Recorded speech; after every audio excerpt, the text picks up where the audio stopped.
Bonsoir. C'est bon d'être à nouveau avec vous. Un dévot de Sri Ramana Maharshi, qui était avec lui depuis environ 25 ans, avait un fils, et ce fils mourut. Et bien sûr, ce dévot en fut très affecté.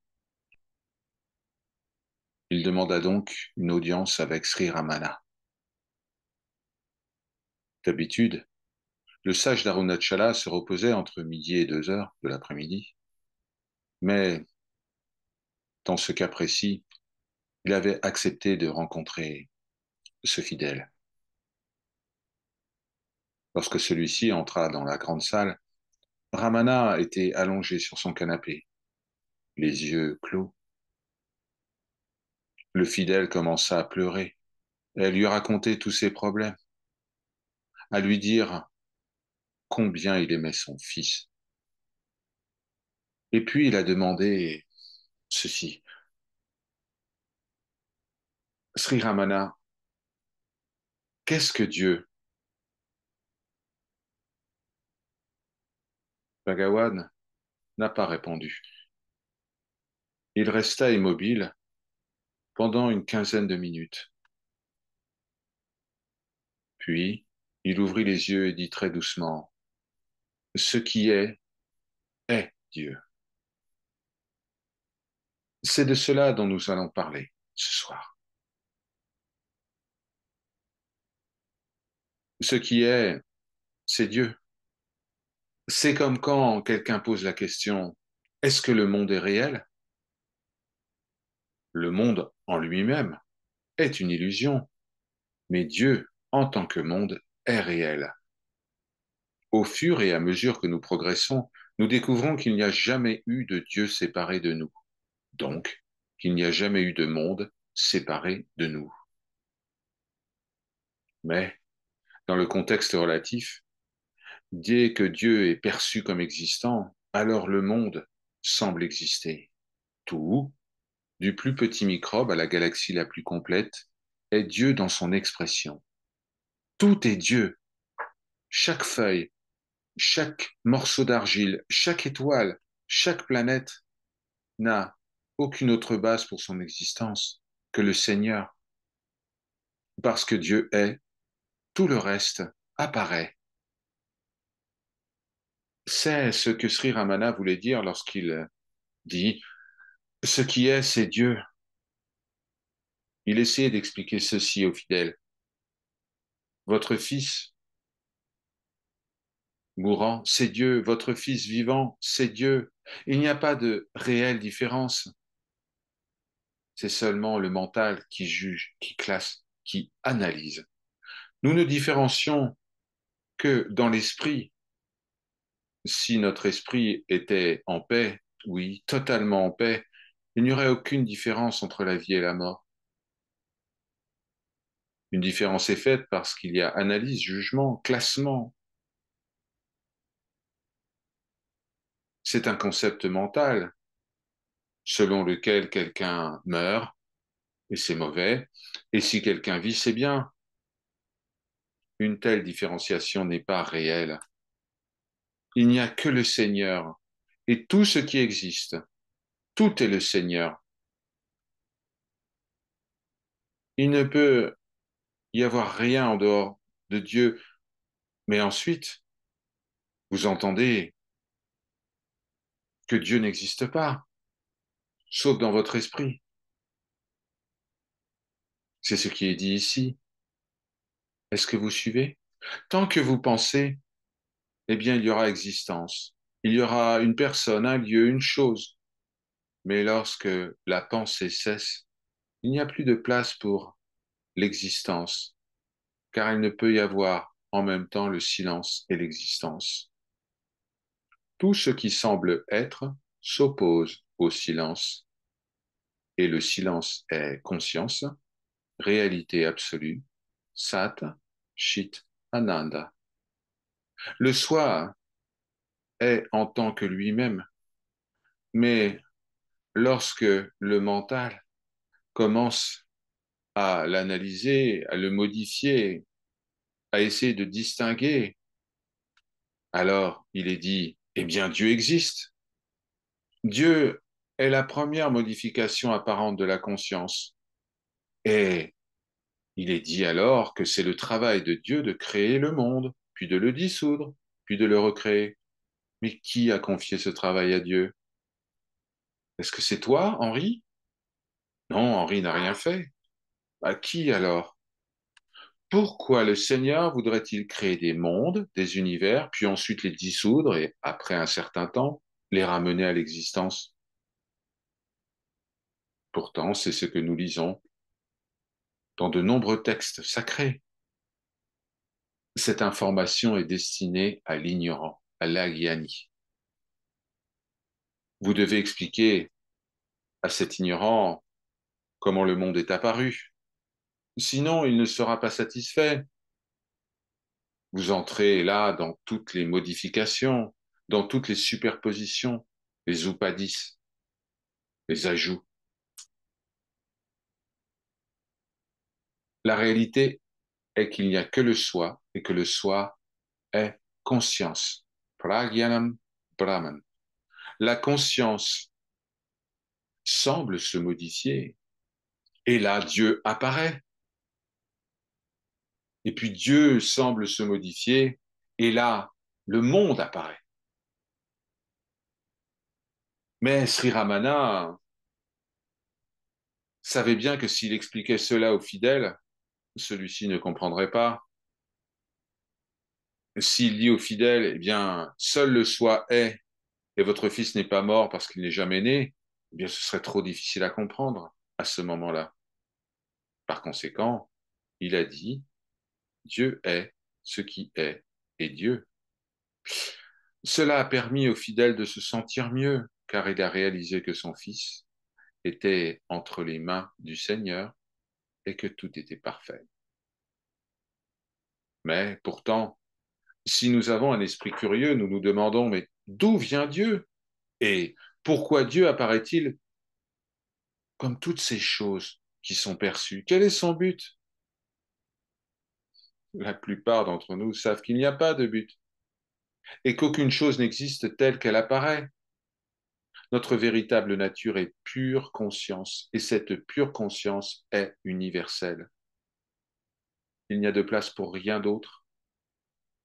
En d'autres termes, vous ne pouvez pas avoir l'existence telle qu'elle apparaît et la pure conscience. Sinon, vous avez une dualité, une différenciation telle qu'elle est reflétée dans le monde. Il y a cet arbre, il y a le ciel, les fleurs, il y a des animaux et des insectes.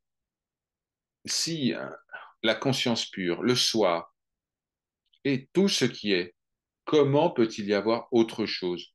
D'où viendrait le reste? C'est comme l'espace. Lorsque vous avez une pièce remplie de meubles, qu'arrive-t-il à l'espace qu'elle occupe? Et puis vous sortez tous les meubles de la pièce. L'espace a-t-il changé? Mais non, rien n'est arrivé à cet espace. L'espace est le même, que la pièce soit remplie de meubles ou non. Et il en est ainsi de la réalité. La réalité est immuable en tant que soi. Mais il semble qu'il y ait des objets dans l'univers. Il y a les hommes, les animaux, les planètes, le règne végétal, minéral. Tout cela apparaît comme réel. Il faut donc se poser la question, à qui cela apparaît-il? Qui voit cela? Vous savez maintenant que c'est le moi-je. Sans le moi-je, aucun univers ne peut apparaître, aucun Dieu ne peut se manifester, aucune création n'émerge. Sri Ramana ne pouvait pas dire cela au fidèle parce que celui-ci ne comprendrait pas. Il a donc dit, ce qui est Dieu. Le monde semble exister, mais le monde par lui-même, séparé de Dieu, ne pourrait jamais exister.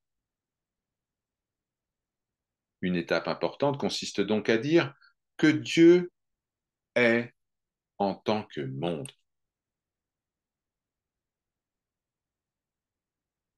Mais je vous le dis, Dieu tel qu'il est imaginé n'existe pas. Il n'y a pas de monde et rien n'est tel qu'il apparaît. Cette apparence est parfois appelée fausse imagination. À qui la faute? Eh bien, blâmez le moi-je. Chaque fois qu'il y a une erreur, dites que c'est la faute du moi-je. Mais il n'y a pas d'erreur. Si vous ne vous identifiez pas à moi-je, rien n'existe. Les choses n'existent ou ne semblent exister que parce que vous vous identifiez à votre moi-je. Maintenant, vous le savez, le grand secret est de suivre le jeu jusqu'à sa source. Si vous suivez réellement le petit moi-je jusqu'à sa source, alors il sera vu que Dieu n'existe pas. D'où viendrait un Dieu séparé de vous-même? Lorsque je parle de Dieu, certains d'entre vous pensent encore à une figure dans le ciel, une divinité de type anthropomorphe. Mais qui l'a créé? C'est la même vieille question. Si Dieu a créé l'univers, mais qui a créé Dieu? Il n'y a pas de réponse verbale, car cela dépasse la pensée. Vous connaîtrez la vérité sur cette question lorsque vous calmerez l'esprit. Lorsque l'esprit n'existera plus, la réponse se révélera. Vous êtes la réponse. Mais je peux vous assurer que le Dieu que vous imaginez n'existe pas, que la création perçue n'existe pas. Et le petit moi-je, ça n'existe pas. Alors que reste-t-il? Eh bien, seulement le silence.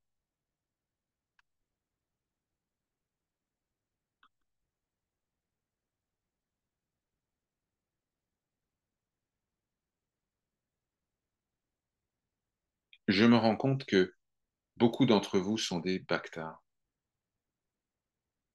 Et je vous prive de votre dévotion. Peut-être pensez-vous que je vous enlève ce Dieu que vous adorez, que ce soit sous la forme de Krishna, Jésus ou autre. Mais ici, l'expression est à plusieurs niveaux. En ce qui concerne un gyani, un connaissant du soi, il est impossible qu'un Dieu séparé de vous-même existe. Mais pourtant, des grandes âmes telles que Nisargadatta Maharaj, Bhagawan Ramana Maharshi et de nombreux autres gyanis ont pratiqué la dévotion, la bhakti. Ramana avait l'habitude de prier le Seigneur Shiva sous la forme de la sainte montagne Arunachala. Nisargadatta a également prié Shiva. La question est donc, pourquoi ont-ils fait cela? Et la réponse est, pour le bien des autres.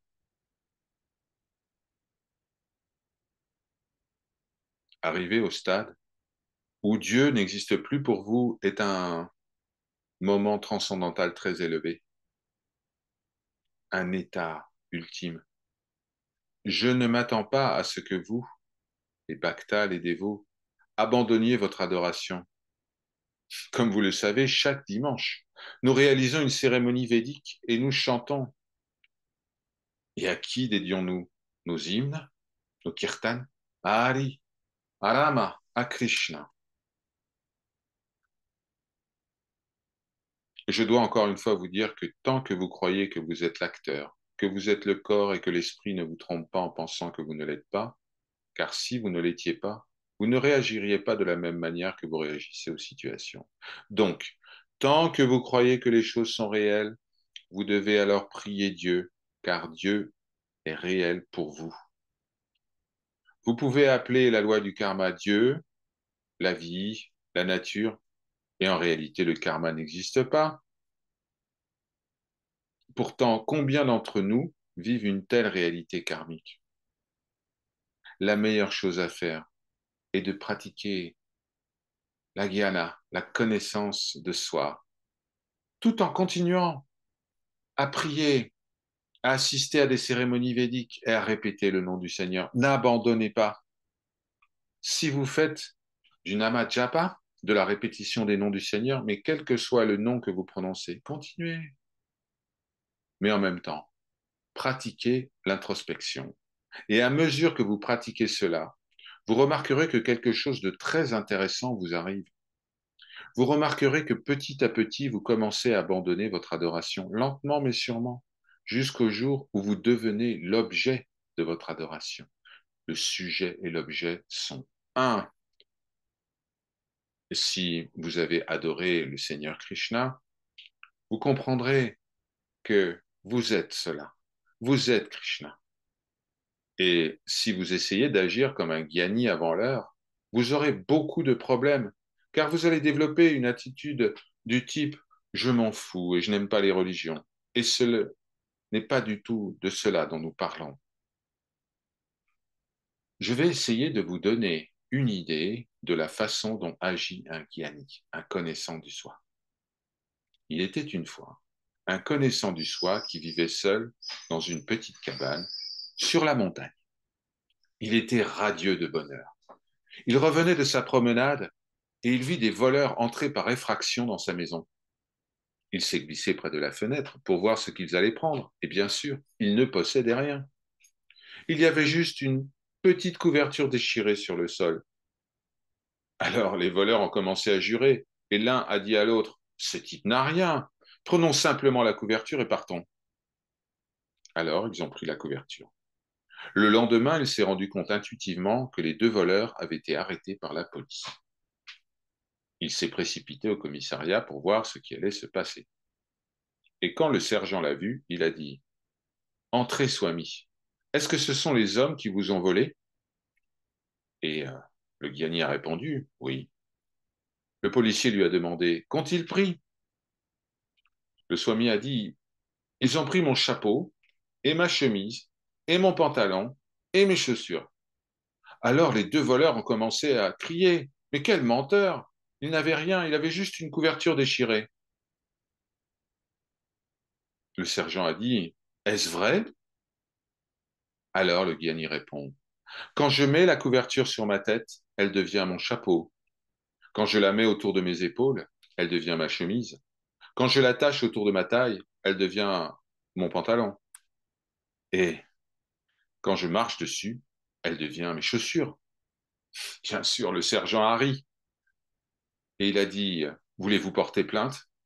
Le Gyani a dit « Non. » Les deux voleurs sont par la suite devenus ses disciples. Le sens de cette histoire est que, parce que vous êtes un gyani, cela ne signifie pas que vous n'avez pas de compassion.